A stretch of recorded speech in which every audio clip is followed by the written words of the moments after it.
Hello, everybody. It's Mark Geisler here. I'm back with Dr. Avivi, and today we're going to tell you how to master this. We got our little cool logo now. We're going to have you master procrastination. So, we got a lot to say on this topic. It'll likely go on for multiple weeks. There's a lot happening with procrastination. A lot of people are struggling right now trying to get things done, and at all times of the world, not just during the coronavirus.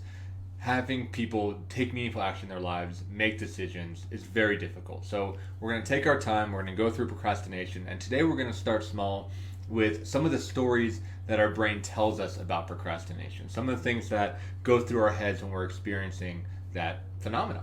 So Adi, you want to kick us off about the stories?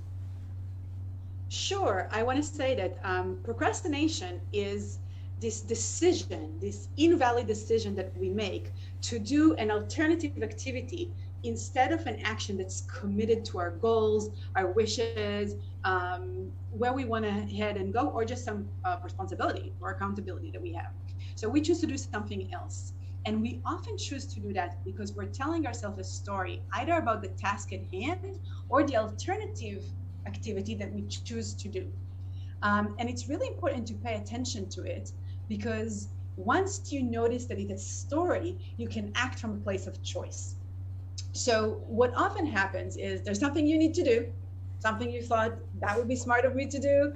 I want to reach a particular goal. I want to write an essay. I want to complete a task at work. I want to do some self fulfillment, something that is important to me, and you find yourself doing something else, such as cooking or cleaning or maybe watching TV, or suddenly a friend really needs you. There's some other activity that's really pulling on you. And after you choose those alternative activities repeatedly, then at some point you realize that a lot of time has passed and you didn't make any progress on the activity you actually wanted to do. And let's try to understand what is the story that comes into the mind and takes you away from the road you thought you're going to walk on. So some of the things that happen is we want to avoid the guilt that come with procrastination. So we tell ourselves something to appease ourselves and to tell ourselves, why is this a logical and valid choice that I'm making right now? One thing that we can tell ourselves is that we're too tired. We're too busy, we're too tired, it's too complicated. I don't have what I need. I might need something and I don't have it. Or maybe I'm just not in the right state of mind to do this. In order for this important, there's an important goal on at stake here. So maybe I'm telling myself that I need to be the best self that I am in order to really engage in that. It's really important to me. Or that the alternative activity is really important. Like, I haven't talked to so and so in so long and now they're texting me. This is really important. This connection is really important to me.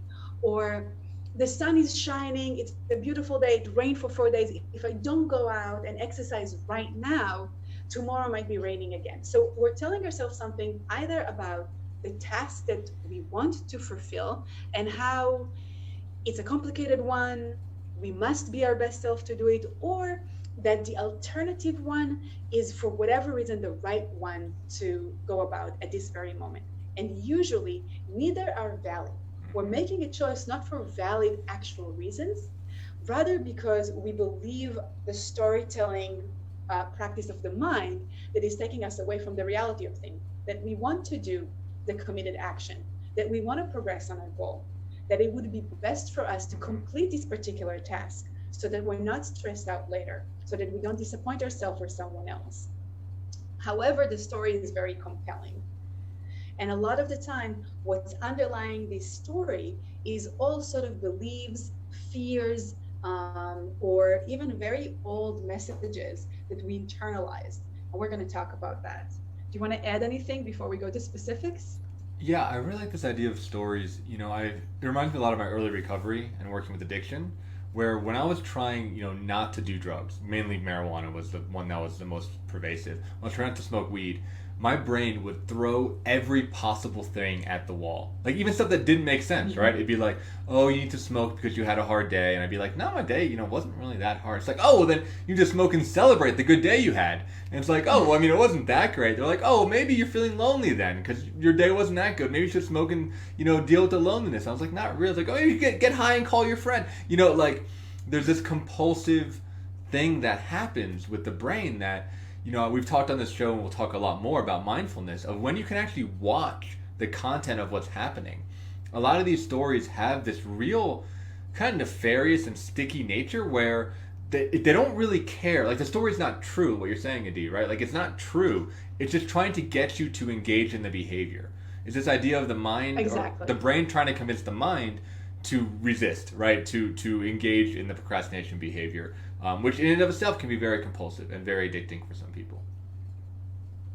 Absolutely. I love this example because when we have an urge, and the urge can be because we want to avoid something, perhaps the task at hand that is important for us, the task, the one that we are avoiding, maybe there's something about that creates some feelings of discomfort for whatever reason, and that's part of the storytelling. Or the other task is really short term, going to give us relief or joy, like using substances. There's going to be an immediate gratification, and the mind wants to avoid the difficulty of the more complex, the more goal oriented task, and it wants the gratification of whatever it is that we're doing instead. And so it needs to overcome that barrier of like, I know I want to take the committed action. I know that. So I need the good explanation to why I am not doing it.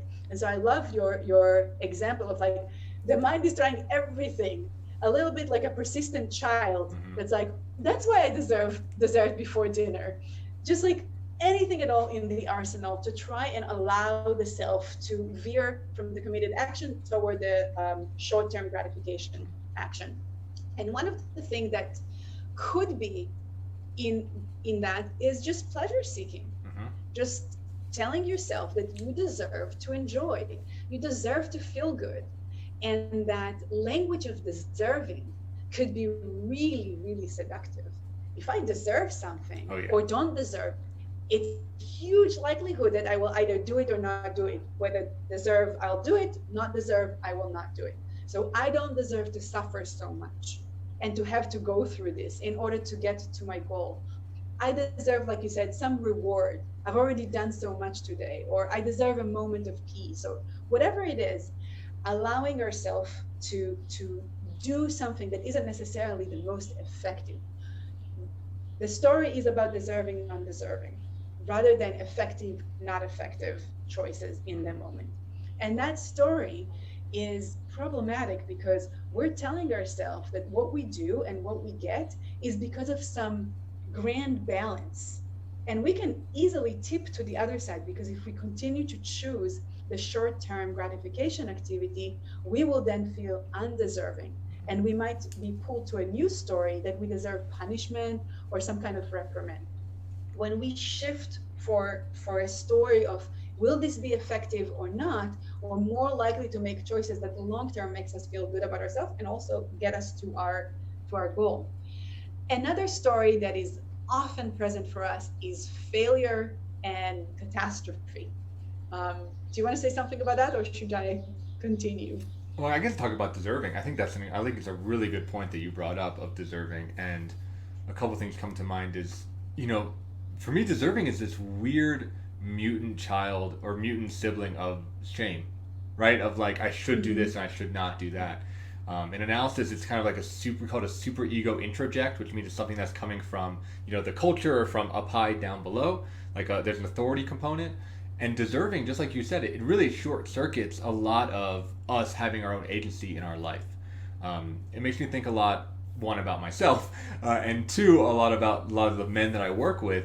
Is a lot of men, me included, feel like we had to prove ourselves growing up. We had to like be a man, right? Be tough, be a hero. We're gonna get that message a lot, which I think actually ultimately is a pretty good message. But the issue that a lot of men, they seek validation outside of themselves. They try to be heroes to other people. They try to show up, and sometimes that means that they lie, or that they are pretending, or that they're taking on things that are too hard. But really, when I work with people, I try to tell them it's about proving yourself to yourself.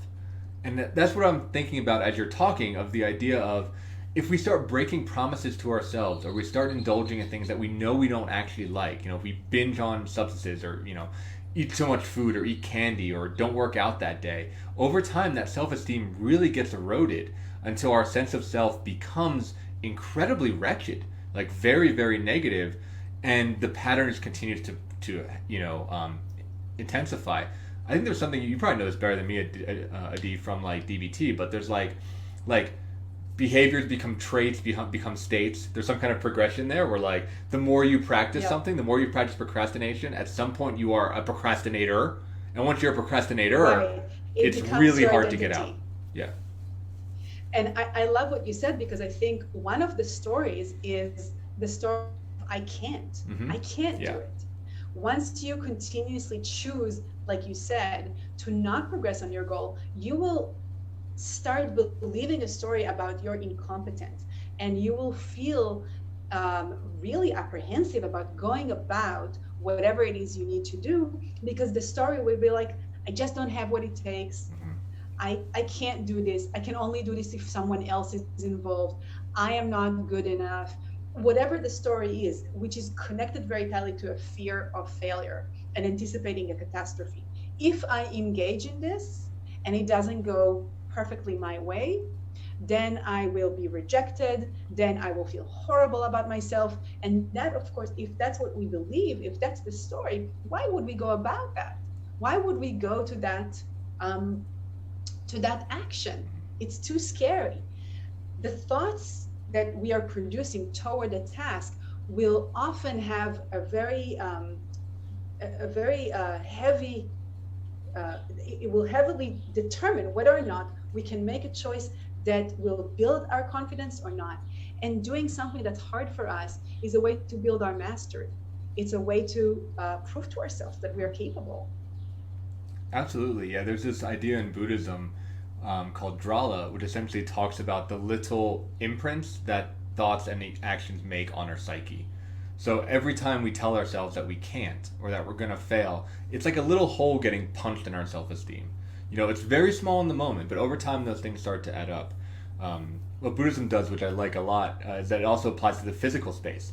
So for instance, if you have a bag of garbage on your front porch that you haven't taken out, right? Every time you walk past that bag of garbage, you're like, right? That moment takes like half a second, but it gets in there, right? It actually gets in there, and it starts to impact your sense of self. So there's a lot to be said for taking action, for living a clean life, living an organized life, living in line with your values. Actually, what in Buddhism it could be called cultivating drala, cultivating a life that is fueling your mental state instead of slowly like sapping it from a million different cuts. That's right. And I think it's very, very, very hard to move from the stories that you and I are talking about to the story that you're offering as an alternative. The story of, if I'll take out the garbage, I will feel good, the apartment will smell great, and it will only take me a second. It's not easy to do that shift cognitively. And so next week, I think we can talk a little bit about what can help you make that shift. I want to make sure that the people who watch this don't feel shame because of this, because those stories that we talk about, we are able to talk about them because they've been here for ages. They've been really part of our life for generations. So if you are telling yourself these stories, you're not doing anything unusual or wrong. The great thing about starting to understand it and learn a little bit about it is that you'll pay attention to the story. You wouldn't just live in the story. It wouldn't be just a reality. It would be something that you can observe. And when we talk about work and how work life progresses and getting things done, be that as an employee or a boss or part of a team, I think these stories are a huge part of what makes us encounter difficulties in getting where we want to go. So just to look back a little bit on what we talked today, we define procrastination as the invalid choice to engage in an alternative activity, something else, to what it is that we actually planned and thought would be best for us to take action on. What I call committed action is a term from ACT, which is acceptance commitment therapy. So committed action to my values, my goals, my responsibilities, whatever it is. And we try to talk about the different stories that the mind is telling us that will veer us and give us justification to that choice that deep inside we know is probably not the most effective choice for us. And we talked about seeking pleasure and wanting to do what's fun and telling ourselves a story about deserving and non-deserving. We talked about telling ourselves a story about failure and how terrible that would be. And there are other stories and how those stories might evolve into a story about low capacity, low confidence, a story about what I can and cannot do that might not be based on reality, but based on kind of teaching myself I'm not capable of meeting my goals, that I'm not capable of approaching a difficult or anxiety-provoking task. Yeah, there's a ton there. I was happy to have you on the episode. For those of you that are watching, if you've made it this far, maybe you like us, give us a like, give us a share, do all the social media stuff. Let us know in the comments. We're going to be going through procrastination for the next couple weeks for sure, maybe even longer. I think there's a ton we can just talk about from many different angles with this because it's such a pervasive issue. And just to echo what Adi's saying, I've told myself many of those stories too. You know, I'm a recovered procrastinator, and my goal is to help to get you there as well. So take care, everybody. I'm still in the process of recovering. So you're together. Making it happy. But yeah, this is fantastic. I will be talking to you all next week.